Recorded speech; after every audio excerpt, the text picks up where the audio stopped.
na palavra proclamada. Deus continua a falar ao seu povo. Agora na Rádio Rio Mar FM, Deus nos fala. A palavra que ilumina nossa missão. Um programa de formação e espiritualidade com Dom Luiz Soares Vieira, arcebispo emérito de Manaus. Escutemos com fé a palavra de Deus.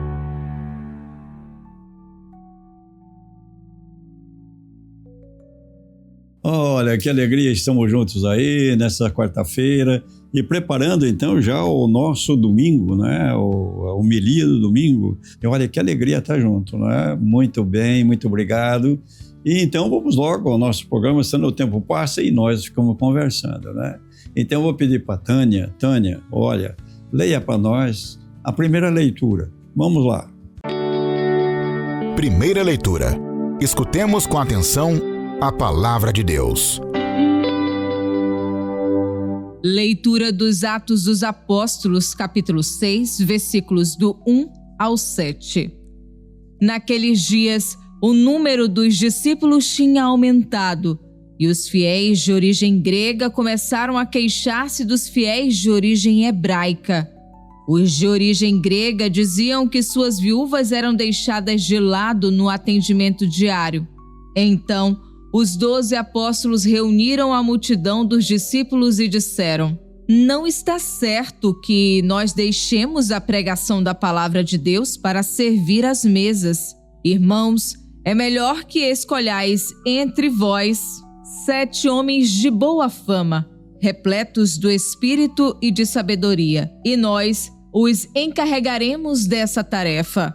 Desse modo, nós poderemos dedicar-nos inteiramente à oração e ao serviço da palavra. A proposta agradou a toda a multidão. Então, escolheram Estevão, homem cheio de fé e do Espírito Santo, e também Filipe, Prócoro, Nicanor, Timon, Pármenas e Nicolau de Antioquia, um grego que seguia a religião dos judeus. Eles foram apresentados aos apóstolos, que oraram e impuseram as mãos sobre eles. Entretanto, a palavra do Senhor se espalhava, o número dos discípulos crescia muito em Jerusalém, e grande multidão de sacerdotes judeus aceitava a fé. Palavra do Senhor. Graças a Deus.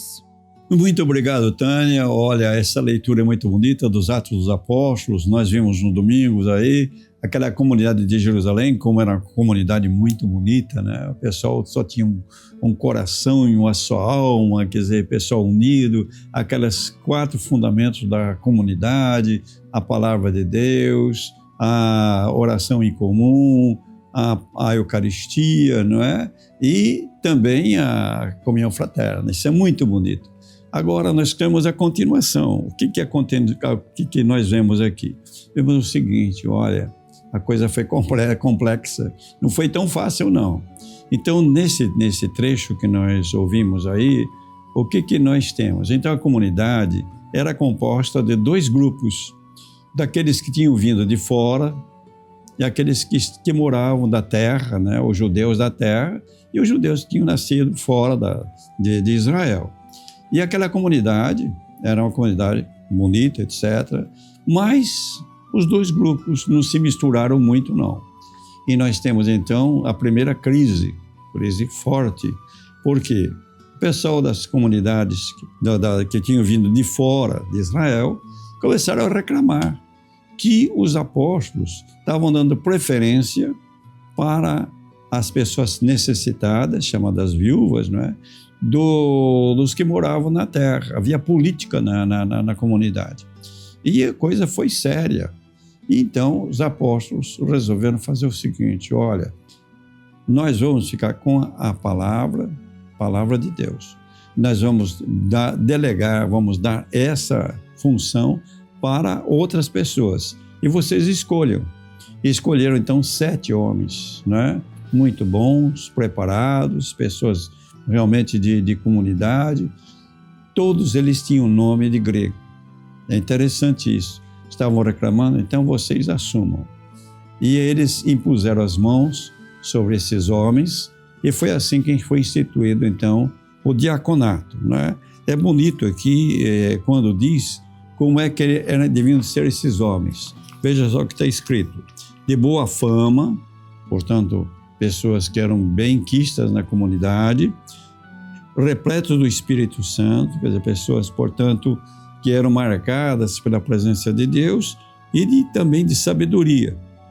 E veja só, então, como deviam escolher. Escolheram bem, porque esses homens, então, esses 7, eles ajudaram muito a comunidade, que eles ficaram encarregados do serviço da caridade. O serviço da caridade é importante numa comunidade. Nossas comunidades precisam olhar para os pobres. Não pode haver necessitados entre nós. Nós temos de lembrar isso. Então, a comunidade deve ter realmente um serviço de caridade para chamar a atenção. Olha, aqui na nossa comunidade nós temos essas pessoas que estão passando por essas necessidades. Vamos ajudá-las. E a comunidade, então, se sente realmente responsável também por esse serviço, que faz parte da comunidade. Uma comunidade que não tenha o serviço de caridade não é uma comunidade cristã, porque a comunidade cristã ela é marcada pelo amor, pela caridade, pela responsabilidade. Então, não é só ficar enfeitando a igreja, não. Nós temos de olhar pelos necessitados. Veja que lição bonita que nós temos para nossas comunidades. Se nós fizermos isso, realmente não estaremos realizando o ideal, né? E termina aqui o trecho dizendo de uma maneira muito bonita, né? A palavra de Deus se espalhava, porque a comunidade agora tinha os apóstolos que se dedicaram à palavra de Deus e os diáconos que se dedicaram ao serviço da caridade. Então dividiram as tarefas. Nós temos de dividir as tarefas, os serviços em nossas comunidades. Não pode deixar uma pessoa fazendo tudo, nem um grupinho fazendo tudo. A comunidade deve se sentir responsável por todos os aspectos de vida comunitária. Então, olha, vamos ficar com essa lição muito bonita e agora eu vou pedir para a Tânia. Tânia, olha, leia para nós o Salmo. Salmo responsorial. A palavra de Deus se torna oração no coração do seu povo. Salmo responsorial 32, 33. Sobre nós venha, Senhor, a vossa graça, da mesma forma que em vós nós esperamos. Ó justos, alegrai-vos no Senhor. Aos retos fica bem glorificá-lo. Dai graças ao Senhor ao som da harpa. Na lira de 10 cordas, celebrai-o. Sobre nós venha, Senhor, a vossa graça, da mesma forma que em vós nós esperamos. Pois reta é a palavra do Senhor, e tudo o que ele faz merece fé. Deus ama o direito e a justiça, transborda em toda a terra a sua graça. Sobre nós venha, Senhor, a vossa graça, da mesma forma que em vós nós esperamos. O Senhor pousa o olhar sobre os que o temem e que confiam, esperando em seu amor, para da morte libertar as suas vidas e alimentá-los quando é tempo de penúria. Sobre nós venha, Senhor, a vossa graça, da mesma forma que em vós nós esperamos. Que bonito esse salmo. É o Salmo 33, 32, né? Como eu já disse, expliquei para vocês, 33 na Bíblia hebraica e 32 na Bíblia grega, que a Bíblia grega que foi usada pelos primeiros cristãos. Então, veja só, é um canto de alegria. Ó justos, alegrai-vos no Senhor. Nós temos de ser alegres. Uma comunidade de cristãos tem de ser uma comunidade de pessoas alegres. Alegrai-vos no Senhor. E ele vai dizer, dai graças ao Senhor ao som da harpa. Naquele tempo era o instrumento. Se fosse hoje, dai graças ao Senhor ao som do violão, do violino, enfim, da bateria, né? Depois diz, a palavra do Senhor é reta. Tudo que ele faz merece fé. E realmente, Deus está do nosso lado, a gente pode confiar nele. Às vezes nas pessoas, a gente se leva às vezes cada decepção, né? Mas em Deus não. Em Deus você pode confiar. E depois ele diz: o Senhor pôs o olhar sobre os que o temem e que confiam esperando o seu amor, para da morte libertar as suas vidas e alimentá-las com o tempo de penúria. Veja que bonito, né? Essa certeza de que Deus está do nosso lado. Está do nosso lado, está junto de nós, dando força para nós. Isso é realmente muito, muito bonito, né? Agora você vai perguntar para mim, o que isso tem a ver com a primeira leitura? Tem, né? Aquela comunidade é uma comunidade de pessoas que acreditavam, tiveram uma briga, vamos dizer, mas resolveram a briga. Nós que confiamos em Deus, sabemos a força de Deus é muito maior do que as nossas desavenças, nossos problemas. Mas com a luz de Deus, nós vamos resolvendo tudo, vamos enfrentando tudo, porque Deus é maior, tá bem? Então agora, Tânia, mais uma vez, eu vou pedir um favor. Leia para nós a segunda leitura da nossa missa desse domingo. Segunda leitura. Escutemos o ensinamento dos apóstolos para a vida da igreja. Leitura da primeira carta de São Pedro, capítulo 2, versículos do 4 ao 9. Caríssimos, aproximai-vos do Senhor, pedra viva, rejeitada pelos homens, mas escolhida e honrosa aos olhos de Deus.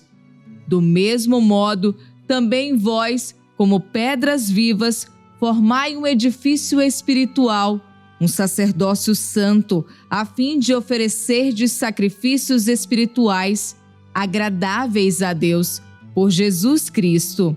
Com efeito, nas Escrituras se lê: Eis que ponho em Sião uma pedra angular, escolhida e magnífica. Quem nela confiar não será confundido. A vós, portanto, que tendes fé, cabe a honra, mas para os que não creem, a pedra que os construtores rejeitaram tornou-se a pedra angular, pedra de tropeço e rocha que faz cair. Nela tropeçam os que não acolhem a palavra. Esse é o destino deles. Mas vós sois a raça escolhida, o sacerdócio do reino, a nação santa, o povo que ele conquistou para proclamar as obras admiráveis daquele que vos chamou das trevas para a sua luz maravilhosa. Palavra do Senhor. Graças a Deus. Pois é, muito obrigado, Tânia. Olha, a segunda leitura é de primeira carta de Pedro. Estamos lendo a primeira carta de Pedro nos domingos. Está se recordando, né? E nós estamos no capítulo 2, versículo de 4 a 9. E o que nós temos aqui? São Pedro, ele compara a igreja a um edifício que está sendo construído. É uma casa que está sendo construída. Qual é o alicerce? É Jesus Cristo. Jesus é a pedra angular, a pedra fundamental. E nós somos os tijolos, os tijolos vivos, as pedras vivas que vão fazendo parte desse edifício que é a igreja. É uma comparação muito bonita esta, né? Que nós somos realmente pessoas, nós somos a igreja.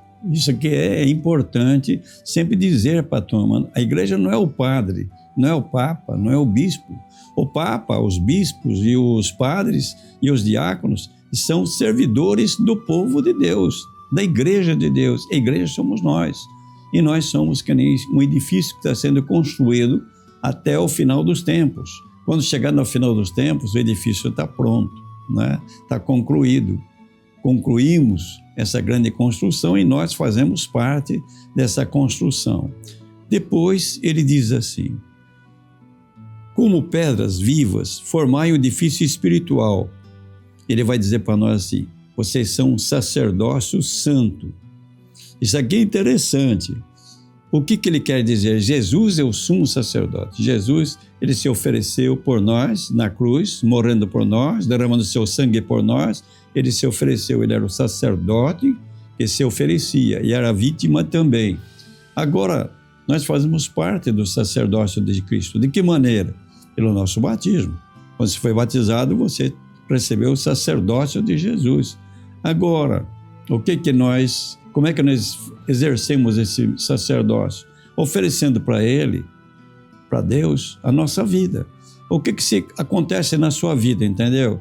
Alegria, tristeza, né? Vitórias, derrotas. Oferece tudo isso. É muito bonito quando a gente chega na missa, a gente participa da missa, quando chega naquela hora do ofertório, que tem as ofertas, a gente coloca tudo lá, a semana que passou, o que nós passamos na semana, colocamos tudo lá, para que se una a oferta de Jesus. Oferta que foi uma vez só, mas que se faz presente na celebração da missa. Nós domingo vamos ter essa celebração da missa, que nós estamos aí nos preparando para a primeira parte, que é a leitura da Bíblia, né? Mas veja que ensinamento nós temos aqui, o sacerdócio santo que nós temos. E aí então ele vai dizer uma coisa bonita, veja só, vós sois a raça escolhida. Nós somos escolhidos por Deus, somos a raça escolhida, o sacerdócio do reino. Quer dizer, nós todos somos sacerdotes, o povo que ele conquistou para proclamar as obras admiráveis daqueles que vos chamou das trevas para a sua luz maravilhosa. Mas isso é bonito, é bonito. Então vamos guardar dessa segunda leitura duas coisas. Primeiramente, nós somos a igreja. E a igreja o que é? É um edifício que está sendo construído. Qual é o alicerce? Jesus. E nós somos as pedras vivas que vão construindo a parede dessa igreja. Isso nos torna o quê? Sacerdotes. Nos unimos ao sacerdócio de Jesus para oferecer a nossa vida, as nossas alegrias e tristezas. Olha, São Pedro aqui, ele realmente foi maravilhoso, né? Ensinamento para nós, né? Quem somos nós? Quem somos nós? A igreja de Jesus Cristo. A igreja que é a casa que vai sendo construída sobre um grande alicerce, que é Jesus Cristo. Tá bem? Então agora, Tânia, mais uma vez, Tânia, leia para nós o Evangelho. Aclamação ao Evangelho. Fiquemos de coração atento para ouvir a palavra de Jesus Cristo. Proclamação do Evangelho de Jesus Cristo segundo João, capítulo 14, versículos do 1 ao 12. Naquele tempo disse Jesus a seus discípulos: não se perturbe o vosso coração. Tendes fé em Deus, tende fé em mim também. Na casa de meu Pai há muitas moradas. Se assim não fosse, eu vos teria dito: vou preparar um lugar para vós, e quando eu tiver ido preparar-vos um lugar, voltarei e vos levarei comigo, a fim de que onde eu estiver, estejais também vós. E para onde eu vou, vós conheceis o caminho. Tomé disse a Jesus: Senhor, nós não sabemos para onde vais. Como podemos conhecer o caminho? Jesus respondeu: Eu sou o caminho, a verdade e a vida. Ninguém vai ao Pai senão por mim. Se vós me conheceis, conhecereis também meu Pai. E desde agora o conheceis e o vistes. Disse Filipe: Senhor, mostra-nos o Pai, isso nos basta. Jesus respondeu: Há tanto tempo estou convosco e não me conheces, Filipe? Quem me viu, viu o Pai. Como é que tu dizes: mostra-nos o Pai? Não acreditas que eu estou no Pai e o Pai está em mim? As palavras que eu vos digo, não as digo por mim mesmo, mas é o Pai que, permanecendo em mim, realiza suas obras. Acreditai-me, eu estou no Pai e o Pai está em mim. Acreditai, ao menos, por causa dessas mesmas obras. Em verdade vos digo, quem acredita em mim fará as obras que eu faço, e fará ainda maiores do que essas, pois eu vou para o Pai. Palavra da salvação. Glória a vós, Senhor. Obrigado, Tânia. Olha, esse trecho do Evangelho é bonito. No Evangelho de João, nós temos vários capítulos de Jesus na última ceia. Começa no capítulo 13, 14, 15, 16, 17. São 5 capítulos em que São João descreve para nós como foi a última ceia de Jesus. Começa no capítulo 13, Jesus lavando os pés dos apóstolos.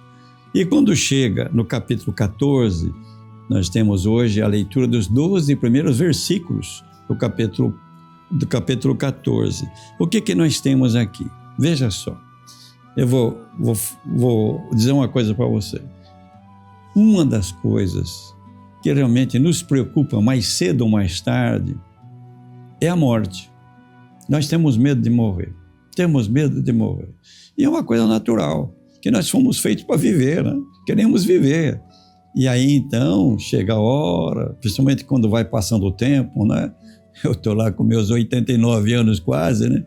A gente vai percebendo, a vida está acabando, está chegando o momento. E a gente vai ficando preocupado. O que é, afinal de contas, que vai acontecer? Afinal de contas, a morte é o fim de tudo? Tem alguma coisa para frente? Eu tenho de ter medo da morte mesmo? E aqui nesse trecho, Jesus vai dizer assim: não se perturbe o vosso coração. Não se perturbe. Porque Jesus vai dizer para nós: na casa do meu Pai tem muitos lugares e eu vou preparar um lugar para vocês. Quer dizer, vocês têm já um lugar garantido na casa do meu Pai. O que Jesus está dizendo? Olha, tenha medo não.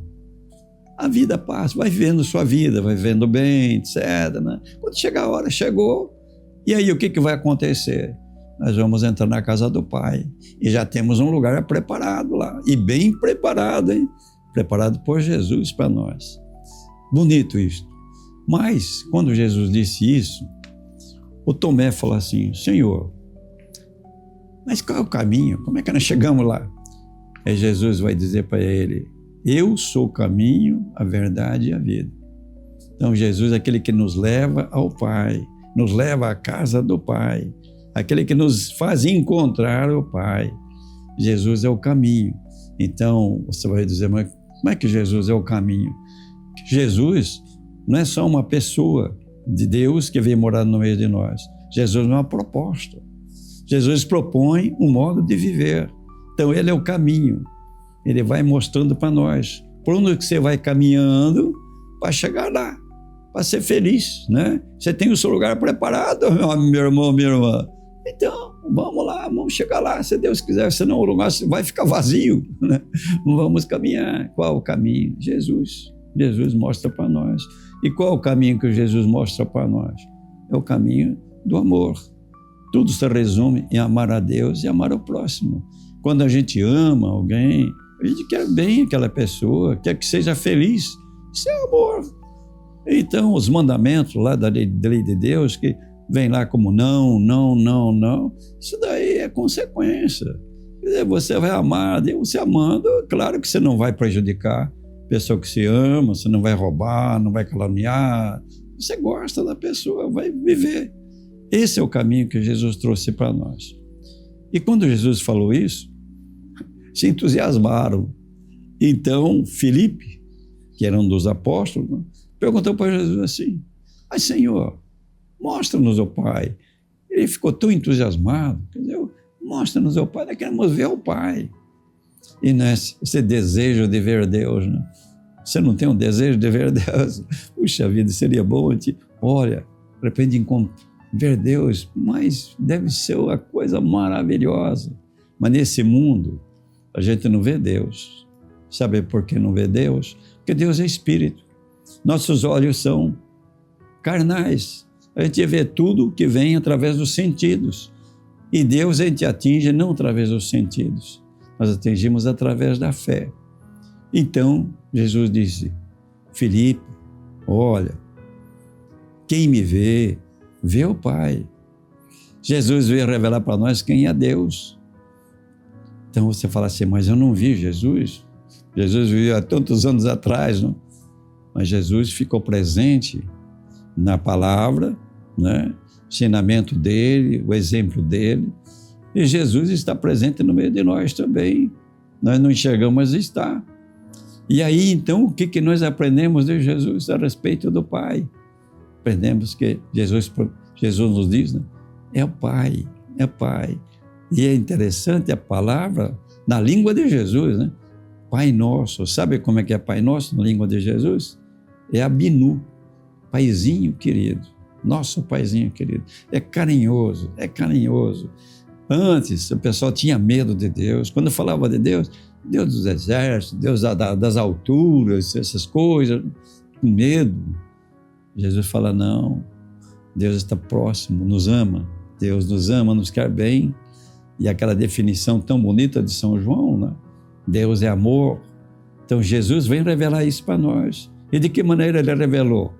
Com a palavra? Contando? Sim, mas com exemplo também. O que ele fazia, como é que ele tratava as pessoas, a vida que ele deu por nós, morreu por nós, imagine. Alguém morrer por mim? Meu Deus do céu, sem pedir nada, né? Jesus só veio prometer, né? É muito bonito isto. Filipe, quem me viu, viu o Pai. E aí então ele falou, vocês estão me vendo? Vocês estão vendo o Pai? Estão vendo quem é o Pai, não é? E depois Jesus vai dizer, olha, eu estou no Pai e o Pai está em mim.